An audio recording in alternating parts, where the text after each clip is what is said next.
जय श्री कृष्ण मित्रों, नमस्कार दोस्तों। मैं Dilip Pandey Om Shanti new generation channel को आगे बढ़ाते हुए आप सबके बीच में आज कुछ ऐसे और विशेष चीज़ों के बारे में बात करेंगे कि ये जो मनुष्य का जीवन है, इस मृत्यु लोक में आने के बाद मनुष्य अपने जीवन में अपने अपने तरीके से बहुत सारी चीज़ों को सोच लेता है और करने चाहता है और करता भी है।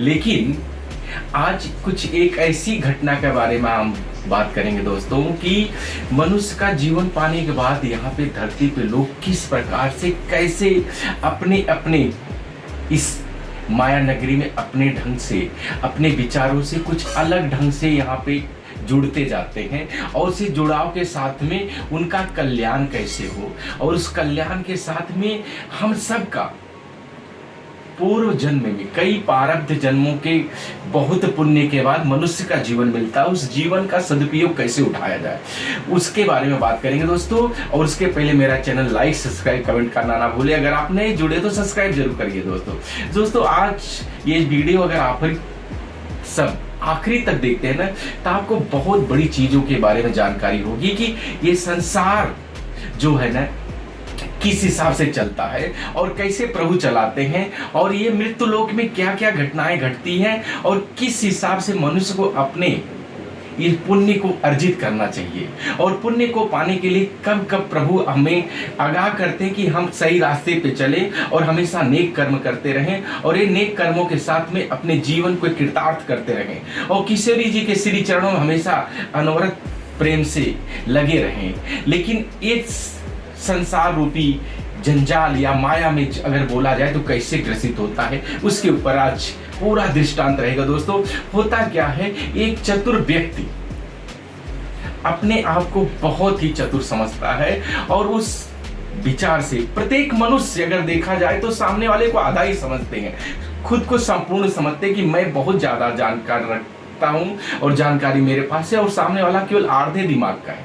पहली यही बात आप लोग ध्यान दीजिए कि पहला सच यही है कि मोस्टली मनुष्य आप किससे भी मिलो खाली 5% ऐसे हैं कि सामने वाले को इज्जत रिस्पेक्ट देते हैं कि आप बहुत अच्छे हो, नहीं तो मोस्टली सब अपने आप को जैसे हर आदमी अपनी जैसे कोई दही बेचता है ना, every porter fate is part, अपनी दही को सब लोग मीठा बोलते हैं, अगर खट्टा बोले तो दही बिकेगी नहीं। सेम वैसे मनुष्य अपने ही गुणगान में हमेशा लगा रहता है।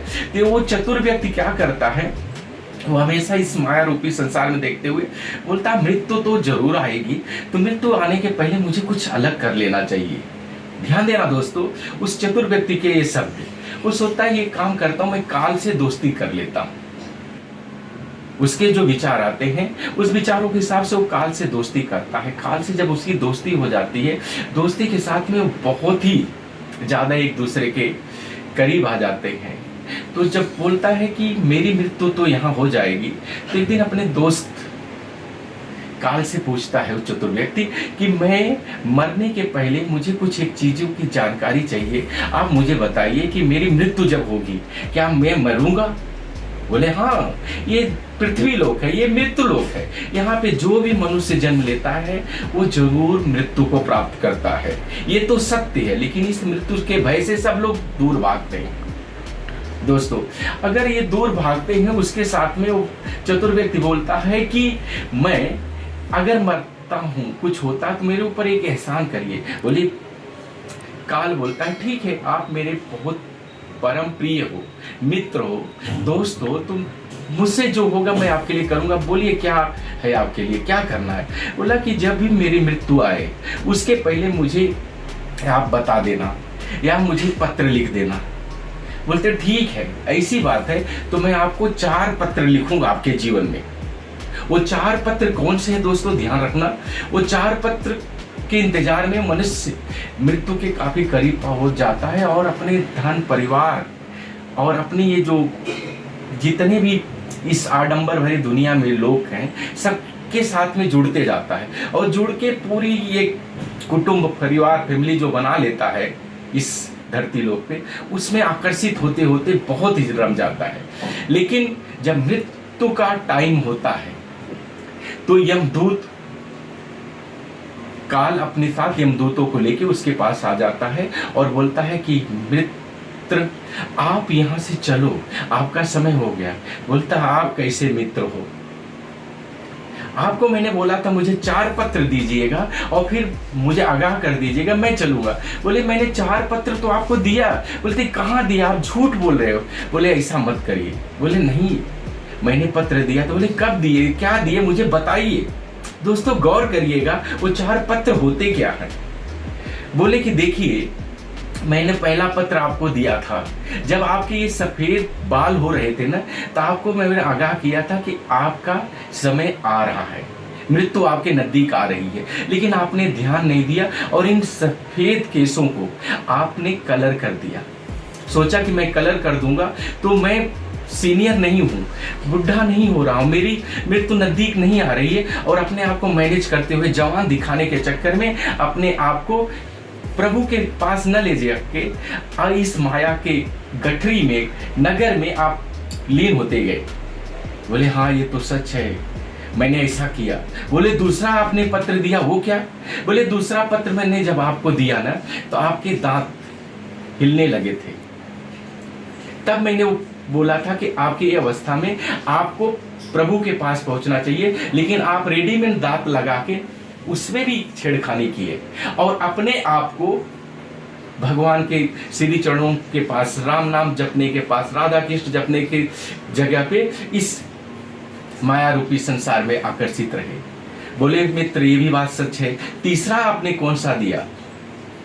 काल बोलता है कि तीसरा भी मैंने दिया था जब आप कि आंखों से धुंधला दिखने लगा तो मैंने आपके लिए आगाह किया कि आप अब समझ जाओ और कुछ भगवान के साथ में कुछ विशेष कार्य करो, उपकार करो और परोपकार करो, पूजा पाठ जब तब ज्ञान करो।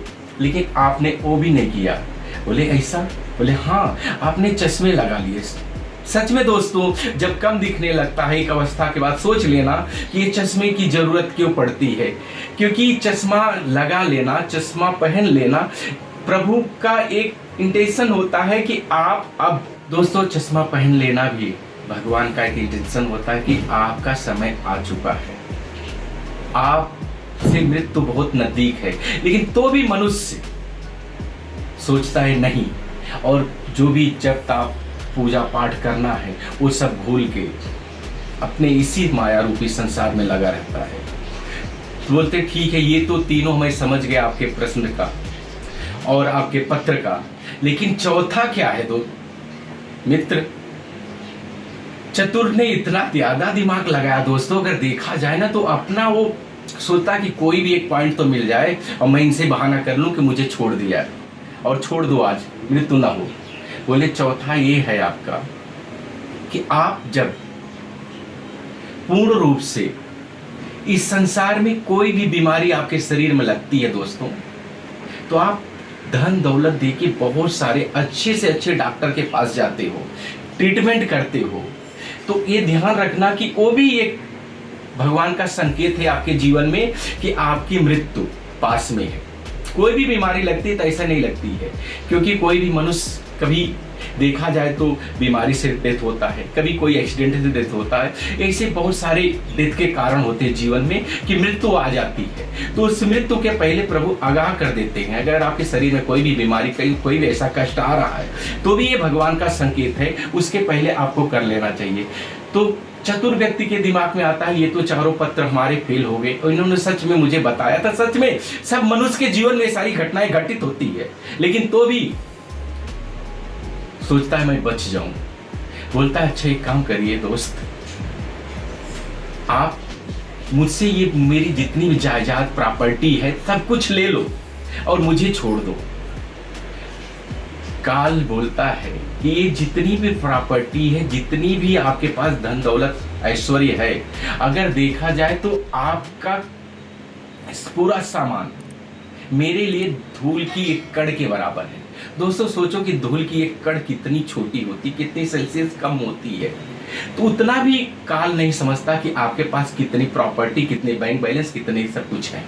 अगर आपके पास कुछ है, काल बोलता है कि आपके पास अगर कुछ है मुझे जीतने का, तो एक ही चीज है, आप नेक कर्म करिए, परोपकार करिए, किसी का भला करिए, किसी के प्रति नेक विचार रखिए, तो चीज से मैं प्रसन्न होता हूं। बाकी कोई भी चीज ऐसा आप मुझे दे दो तो मैं कुछ भी ऐसी चीजों से प्रसन्न नहीं होता। और आपका ये जो ऑफर है ना, मेरे लिए शून्य है। आपके जीवन में जो भी बचा हुआ समय है दोस्तों, उसको भगवान के श्री चरणों में लगाइए और इस माया रूपी संसार से पूर्ण रूप से बाहर आइए। क्योंकि ये संसार ही ना कोई कुछ भी नहीं। जरूरत जब तक है तब तक आपको अपना समझते हैं, जरूरत निकली तो कुछ भी नहीं है। दोस्तों ध्यान रखना, इस पूरे संसार में एक आश्चर्य की चीज है और सत्य है, लेकिन कोई भी इस पे गौर नहीं करता है। अगर गौर करो तो देखो कि आपके जीवन में कितने लोग आपके लिए प्रे कर रहे हैं और कितने लोग आपके लिए प्ले कर रहे हैं।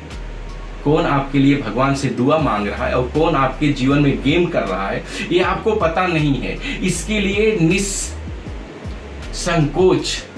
भगवान नारायण श्री किशोरी जी की जितना भी हो आराधना करिए, जाप करिए, तप करिए। भगवान वेंकटेश खाटू श्याम नारायण का जितना भी हो राम नाम जपिए और आगे बढ़िए। ये संसार में, इस कलयुग में सबसे बड़ा उद्धार का कारण है आपके जीवन में राम नाम। आप जितना भी जाप तप कर सकते हो करिए, और किसी के प्रति कोई भी कितना भी हो द्वेष जलन की भावना रखो ही मत। देखो कामयाब हो जाओगे दोस्तों। इस संसार की सबसे बड़ी चीज है ये दोस्तों। आप लोग करिए और देखिए, बहुत आगे जाओगे दोस्तों। मेरा वीडियो आप सबको अगर अच्छा लगे तो लाइक सब्सक्राइब कमेंट करना ना भूलें। और उसके पहले आप जितना भी हो सके जरूरत पूरा तो करते ही हो, करना भी चाहिए, लेकिन अपने लिए भी भगवान से आपके साथ में क्या जाता है, केवल आपका पुण्य। उस पुण्य को अर्जित करने के लिए जब भी हो सत्संग करिए, परोपकार करिए, ऐसे जरूरतमंद की सेवा करिए जिससे आपका कल्याण हो। और जितना हो सके जाप करिए राधा रानी का। जय श्री कृष्णा दोस्तों, नमस्कार।